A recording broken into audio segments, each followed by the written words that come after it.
revisit this now. What is pertinent now? Are we all tired of the L.A. Reid story? I know I've been adamant in it, and I've spoken with lots of conviction. There's a creepy thing going on with this show, man. Like, we talk about shit on here, man, and it comes to fruition, and I'm like, man, what the fuck is going on? And that L.A. Reid shit that Joe was talking about came out of fucking nowhere. Yeah, it's man. Not even like he was in the news. Joe just wanted to hate someone. I don't even think Joe hates L.A. Reid. No, I just think he needs to find someone to dislike. Yeah. No, that's my theory. True. That's not true. Y'all know that my brain is multi-layered. Y'all know I'm obsessive. You know I'm a deep thinker. AKA you're crazy as bad. However you want to put this. I put L.A. Reid. I thought I've explained this. Why I'm so adamant in my position, fam. You made a lot of sense with it, though. But again, it's the way you say things. I understand in my tone. Yeah, it's the way you say my things. delivery. Yeah, I get that part. Absolutely. Once all you sucker ass niggas get past that, the message be loud and clear. I agree. Now I never would have correlated him losing money everywhere he went to hiring strippers and hoes on the company dime. I mean, that's a regular. And I'm not kind of mad at that. Right. I'm not mad at that. But no, you can't do that, and you can't do that and be in charge of the bags. See, because this is the problem. You're in charge of everybody's bag. You're in charge of the company bag. Right. No one has challenged you on this information you're getting that he's lost money at every place. You just keep saying, look it up. Where do I look it up? Where do I see that L.A. Reid lost money at every place he went to? Tell me why Arista Records no longer exists, because I can tell you. Because they signed shitty artists in the last few years. That's not true. They signed great artists. They did nothing with them. Okay, Def Jam's still afloat with artists that L.A. was behind and pushing and signed. Let's talk about it. Rihanna, Young Jeezy. Oh, stop. L.A. Reid had zero to do with Rihanna coming to Def Jam. Okay, signing it right, but developing her into the pop star that she is now. I was on Def Jam when Rihanna got to Def Jam. L.A. Reid didn't have a fucking thing to do with Rihanna coming to Def Jam. Okay, I'm just saying. All right, so fuck the signing. No, fuck the signing part. Let's stay at Rihanna. Making her into a pop star. Okay. L.A. Reid all day. Okay, I'm rolling. Not really, but I'm with you. You have to give him some credit because he was there during the tenure. Give him some credit. He was there during the tenure, but he had zero to. He didn't steer no. Wait, hold up. When SOS, because I remember they tried to give one of those records to Christina Milian. That wasn't L.A. L.A. Reid was not there during SOS. L.A. Reid was not there for Umbrella. So when you say that he broke Rihanna, I'm not rolling with that. Now, did he add to her career? I'm rolling. I mean, he was there. And he's a genius in R&B. I'm not hating that. I think with Umbrella, of course, that pushed her to becoming a pop star, but her developing into Rihanna, not just a pop star. Like, Rihanna has that separation where she has that Madonna shit. Like, that happened when L.A. was steering the ship. Of course, I won't argue that. Hove signed Rihanna, et cetera, et cetera. Umbrella was a big record. It put her in the charts. That didn't make Rihanna. Umbrella, Good Girl Going Bad did not make Rihanna. No need to. I'm not. Rated R made Rihanna to me. And that was L.A. Reid all day. I won't argue against L.A. Reid. But Joe's his beef wasn't with R&B with L.A. Reid. I think it was more No. We I don't know if we had the... That is where my ultimate problem lie. But Rory made his point. He said nobody has challenged me. He wants to challenge me. Rory used to work for L.A. Reid. I forgot all about that and don't know too much about that. I just know about my experience with him, and that's what I base it on. So my experience with him and being there for that whole switch, every so often the entire industry does a whole shift. So that was a big deal when Kevin and Leor upped, and that the whole industry played musical chairs. Warner, Universal, like that was the news. Yeah. So when LA got there, to go from golden era Def Jam, to LA, who just was fired, who just was the shit talk of the industry. Everybody in music, his name was Mud. Right. And he came. And we was a little worried about that. We was a little nervous there. Which is why they said, okay, he got to hire a hip-hop guy. He got to hire Hov. But anyway, my point is to go from Leor to L.A. is such a drastic change. And those changes implemented in the staple of hip-hop. Okay. Granted, I agree with you there, but you have to look at where hip hop was at the time, and in my opinion, L.A. Reid might have been the better guy there because it wasn't the golden age anymore. It's not like Lior and L.A. switched and hip hop switched. Hip hop was switching already. No. Yes, it was. No. What year did L.A. get there? That was 05, 06? 05, 05 might have been one of the biggest change years in hip hop history. Yeah. That might have been the biggest transition. 05 might have been the biggest transition from our typical East Coast shit that we loved to the South and the Snap movement. Music changed significantly in 05. And I think it was... Okay, that's a good point. I'm rolling. And I think LA, with which Universal was just doing in general, you have to put that in this factor as well. They had signed Justin Bieber. A lot of Def Jam artists were going to Island. Tayo Cruz was keeping the fucking lights on at Universal. Hip-hop wasn't doing it. Neo was popping at the time. They needed a guy that was more versed in R&B, not just hip-hop. Which is perfectly fine until that gentleman starts calling the shots on the hip-hop side. Right. Yeah, I think that's what Joe's whole thing was. I think, but no, you got to take... I mean, he tried to hire people at the time that were hip-hop Shakir, on God bless his soul, was amazing. Yeah. Somebody else was real amazing. I will say that. He had some amazing people. So when he had that with Shakir, then obviously he wasn't the hip-hop guy. He got Lenny S. He got Sha Money. He was trying to grab people that he knew that hip-hop was his Achilles heel there, even though he had Outkast and fucking brought all of the Dungeon family to fruition. We'll just leave that to the side. He knew that. So he hired people that knew hip-hop. He was a good leader at the time. It just didn't pan out very well just because I think music in general didn't pan out very well. In 3 different places. I'm just talking about Def Jam right now. Okay, so let's stay on Def Jam.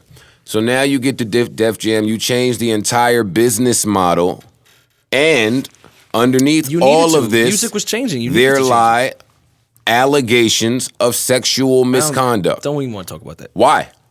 Because we're talking about his legacy in music. No, that's what you talking about. I'm talking about my experience with L.A. Reid. Oh, well, if you the information that I have received from L.A. Reid, why I view L.A. Reid like I talk about him, and it's very unlike you and the rest of the people that speak to his legacy. His legacy is cemented in music. It's amazing. We never got to talk about LaFace. There's nothing to argue. Mm-hmm. There's nothing to even debate. Well, no, you also said off air to me that you were saying this not just with rap, with music, period. And I looked at you nuts. No, I've never said that in my life. I've never said that in my life. I've never said in my life music, lying. period. I'm lying. But did you just snitch? No. He said off air to me, and then you said something. Well, yeah, he didn't say it on there. Snitching. That's snitching now? I mean, you said it was said off air, you brought it on air. And then you brought it on air. Damn. Oh, shit. Listen, man. Fucking drop it. Yep. You know what I mean? Give me 20 minutes. Now we have to get the straight shit. We got to get the fucking shit, man. Oh, my God, this is terrible. This is terrible. Anyway, so what were we talking about just now? Oh, L.A. Reid. All right, so let's not touch that. But my experience there is you took the staple... You fucking put that shit in a blender. Some other shit came out. A lot of people lost their jobs. I watched people that I love just be unemployed. He drove that building to shit, and they shipped his ass out of there too. Yeah. They shipped him the fuck out. So when I go sit down in front of L.A. Reid, and me just being passionate about hip-hop, and he starts giving me the spiel about how all of these Def Jam acts and songs have too many words in them, I feel a way about it. I do. Well, it was again. I do. I don't care. It was 05. It was too wordy. Not me. Oh, okay. He named us. It was a slew, and I won't get into it. But there were a lot of Def Jam acts, and you know what? You reap what you sow. Because at the time, the knock on Lyles and these niggas was, oh, y'all just keep giving deals to all the old niggas. Mm-hmm. Like, y'all gonna give fucking, like, LL always have a deal here. Like, Meth will always have a deal here. Like, certain niggas would always have. I think so. They should. But I think so, but I do understand the business side of it when you're on the decline or you're on the downside of your career. No offense to anybody. I understand it.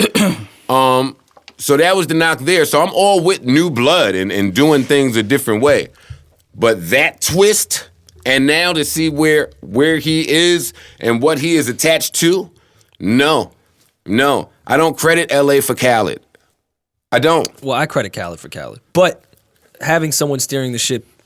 So my point is, that actually make the deal go through. Khaled can't sign a deal himself. It takes two people. So my point is, recognizing that and recognizing Travis and Future to bring. Because Epic was shit before he got there. Khaled was with him on Def Jam. I know. He just brought the whole crew over there when they shipped his ass out. Yeah, because they liked him. No, because he fucking funnels the money to his niggas. I'm sorry. What exec doesn't do that? No, there's nothing. Everyone in the world was at Atlanta. Donald Trump is doing it right now, Rory. But my point is, you have to be able to do that. Kaiser, you have to be Todd, able. we're all there. Still, but you have to be able to do that and meet the quota. Everybody you just named. I'm still wondering where you get this info. You're just saying it. You haven't proven it yet. You keep saying look it up. Where do I look it up? Wait, time out. What is he saying that I'm not proving? That he lost money everywhere he went. What? Okay, you can Google why he is not at Def Jam. You can Google why he is not at Arista. And you can Google what is happening at Epic right now. Future is the flagship artist at Epic right this second. He just started selling records a second ago. He been the flagship there forever. Stop telling me about Epic and L.A. Reid's fucking greatness. Stop. I don't think he's the flagship. Epic is Sony. That's a big label. There's a lot of other people other than Future on Sony. What other rap acts? You talking about I looked them up. I looked them up. I looked them up. No, I'm talking about hip hop. I'm talking about rap. Say hip hop because you didn't say I'm hip hop. only talking about hip hop with LA. I know that's your man, Rory, but you got to start making. LA is not my man. You got to start making sense. LA is not one. LA is not my man. I'm only talking about hip hop. You was not when we originally had this conversation. So now you're saying it's hip hop when you didn't say it before. You're saying Rory shit you always say. You said I'm gonna try to argue it. Okay, all right, and I said you're gonna lose. I was there, and you said and you didn't say hip hop. You didn't say hip hop. And then he told me he was there, and I said, okay, I didn't know that. But I'm only talking about my experience. Okay. That's it. Nothing wrong. I mean, more will be revealed. You got to give time. We watching it unfold. That's all. What do you give good music to? Strictly Kanye, or you think LA had anything to do with that? I don't give any of that to L.A. Reid. Why do you give it to L.A. Reid? Because he was the head of the company when it was created. All right. Rory's nuts. I'm not nuts because you get. All right, okay. Do you give Leo Rockefeller? You give Leo Rockefeller? No. Oh well, then there's plenty of things execs don't deserve credit for. Why am I giving Leo Rockefeller? Tell me. He was the head of the company at the time. He had a lot to do with that deal and what they were doing. This is a conversation, unfortunately, we cannot touch. That'll be the only time I ever say this on this podcast. This one right here that you're trying to lead me to is the only one we cannot touch. So I'm not touching it. But I'm not giving Rockefeller to Leor, and I'm not giving good music to fucking L.A. I don't know what... All right, Rory's got affinity for L.A. No, I don't. We're just having a conversation. All right, well, I'm just talking about the other side. So you think because he was just there that he had... No, I'm saying if all the other execs are getting the credit for all these amazing clicks and acts while they were the head of the label, why does LA not get the same luxury? But you're the person that said that. I never am crediting Leor Cohen for Rockefeller or Murder Inc. or Rough Riders. Well, that is what made his era at Def Jam so amazing. No. Then you got Leor fucked up. Well, first of all, I don't have Leor fucked up, but I credit a lot of added to his shit. But I don't think what's his legacy nobody is saying that Leo curated these clicks. No, I'm not. Well, first of all, I'm not saying that. But he put them on a label together. I give Leo credit because Leo was a forward thinker. So at the time, he was the only person brave enough to take on entire companies and wear it.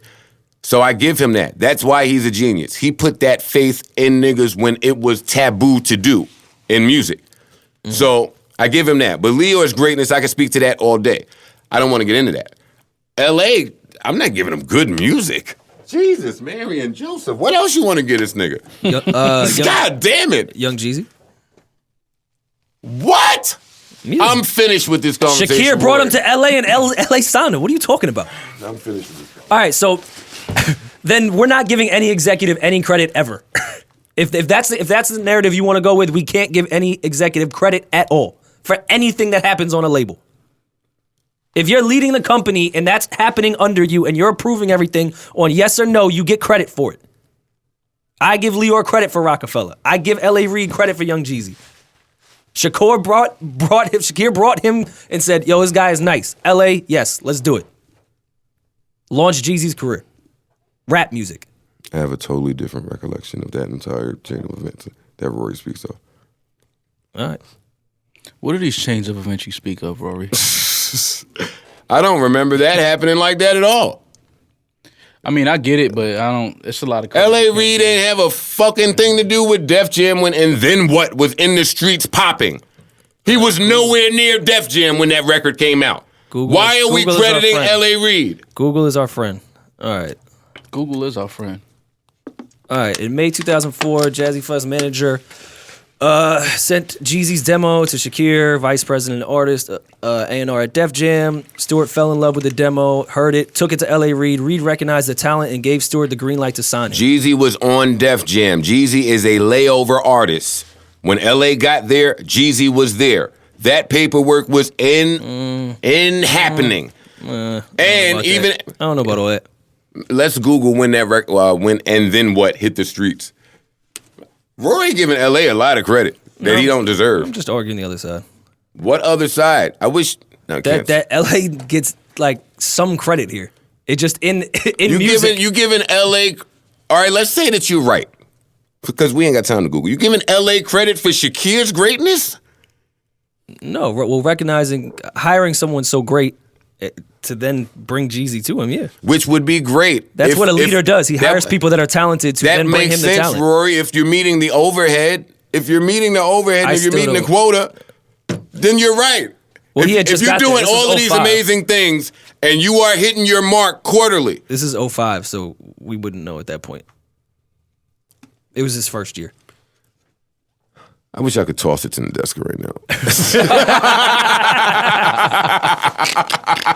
That's funny. Yo, how I wish I could just toss it to Nadeska right now. So now that I'm done trying to make you understand that LA deserves some credit, I will say LA's legacy at Def Jam in a negative way was he's the reason why Def Jam has no longer had any artist development. They only know how to market stars because that's what LA was amazing at, was marketing stars. Spending money, you mean? So... Well, yeah, spending money. Takes a lot of money to do spending money.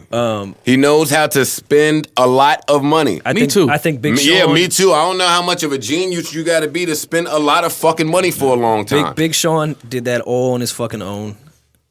They didn't give a fuck about Big Sean, and then all of a sudden, his shit popped, and they're like, "All right, well, let's do Marvin Gaye and Chardonnay." But no, there's no artist development over there, and I think LA was a big part of that. But I just also think that's where music was at the time. It was hard for labels to do artist development. They only knew how to spend money. But that was everyone. I don't think that was just LA. Spending money was the music business.